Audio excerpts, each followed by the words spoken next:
Welcome साथियों। तो opinion poll और एग्जिट पोल में बेसिक अंतर क्या है, बहुत से लोगों को इसके बारे में नहीं पता है। ज़्यादातर आईएएस या फिर पीसीएस एग्ज़ाम में जो इंटरव्यू होता है, इंटरव्यू में इससे संबंधित अगर इलेक्शन का मौसम है तो इससे संबंधित क्वेश्चन पूछ लिए जाते हैं और इसमें ज़्यादातर कैंडिडेट गलती करते हैं। तो एग्जिट पोल और ओपिनियन पोल में जो अंतर है उसको यहाँ पे देखेंगे। और भारत में एग्जिट पोल पर रोक लगी हुई है, इसको देखेंगे कब से लगी हुई रोक और चुनाव आयोग की ने क्या लापरवाही की है कि एग्जिट पोल रोक होने के बाद भी रिलीज होते हैं। तो आइए सबसे पहले बात कर लेते हैं ओपिनियन पोल की। तो ओपिनियन पोल जब इलेक्शन होता है, सबसे पहले हम दोनों को डिफरेंस कर लेते हैं। ओपिनियन पोल इलेक्शन के पहले और एग्जिट पोल इलेक्शन के बाद।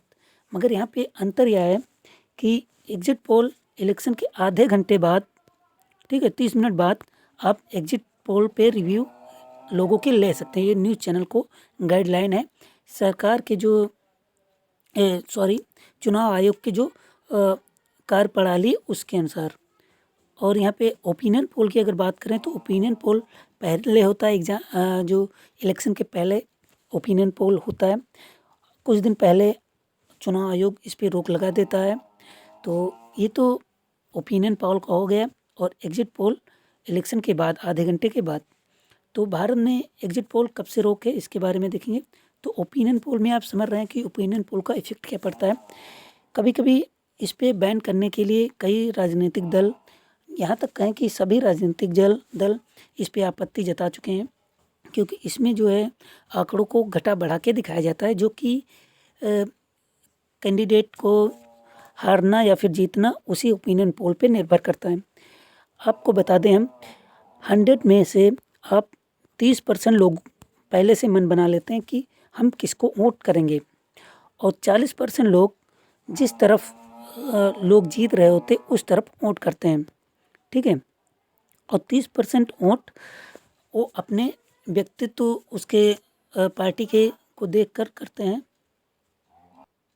तो यहाँ पे अगर देखें तो लगभग 40% लोग जो हैं ओपिनियन पोल पर निर्भर करते हैं। ओपिनियन पोल जिस साइड जाएगा उस साइड कैंडिडेट को वोट मिल जाते हैं।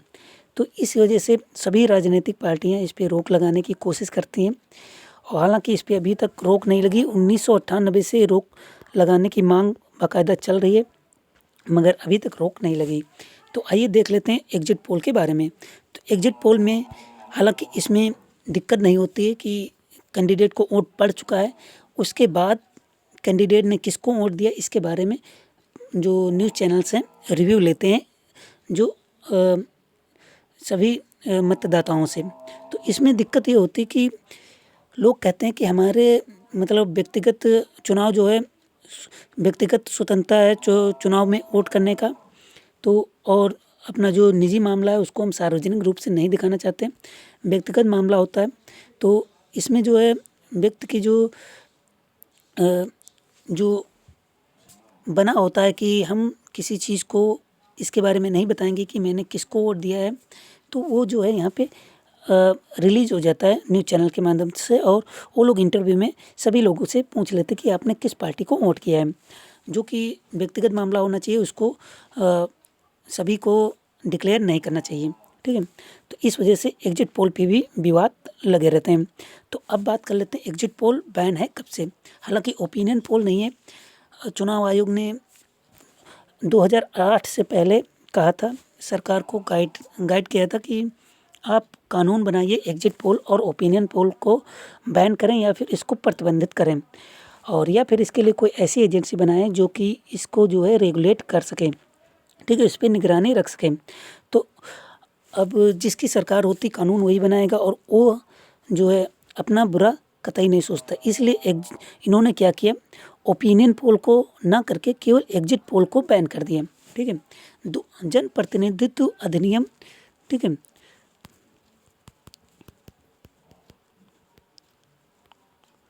जन प्रतिनिधित्व एक्ट में 2008 में एक संशोधन किया, जिसके अनुसार एग्जिट पोल को बैन कर दिया गया, ठीक है।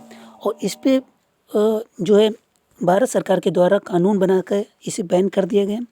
मगर अभी दिक्कत यह है कि चुनाव आयोग ने इस पे ध्यान नहीं दिया है और अब हर इलेक्शन के बाद देखते हैं कि एग्जिट पोल रिलीज़ होने लगते हैं इलेक्शन होने के मतलब वोट पड़ने के आधे घंटे बाद। तो इसलिए इस पे भी एक बड़ा माइनस पॉइंट यह है कि चुनाव आयोग कानून का पालन नहीं कर रहा है, जो कि उसको ध्यान में रख के ऐसा करना चाहिए। और आधे घंटे बाद अभी इलेक्शन होंगे, उसके आधे घंटे के बाद आपको पता है कि एग्जिट पोल आने शुरू हो जाएंगे। तो एग्जिट पोल इलेक्शन के बाद आते हैं, ओपिनियन पोल इलेक्शन के पहले आते हैं। और ये जो भारत निर्वाचन आयोग की अगर बात करें तो ये जो है बहुत ही मतलब अब इसको क्या कहें, मगर बहुत ही जो है निराशाजनक कदम है कि उन्होंने इस पे रोक नहीं लगाई है, क्योंकि चुनाव आयोग के द्वारा जो गाइडलाइन है उसमें जो है बताया गया है कि इलेक्शन समाप्त होने के आधे घंटे के बाद आप एग्जिट पोल करा सकते हैं। और जैसा कि और इसमें जो है दोनों में अतिक्रमण हो रहा है, कानून में और चुनाव आयोग में, ठीक, भारत सरकार और चुनाव आयोग में अतिक्रमण हो रहा है, जो कि बहुत ही बड़ी बात है। तो चुनाव आयोग को भी अपनी गाइडलाइन में चेंजेस करने चाहिए और एग्जिट पोल पे बैन लगाने चाहिए। और हालांकि आप लोगों के क्या रिव्यू हैं एग्जिट पोल और ओपिनियन पोल के लेकर हमें ज़रूर बताएं। मिलते हैं अगले वीडियो में, तब तक के लिए नमस्कार, धन्यवाद।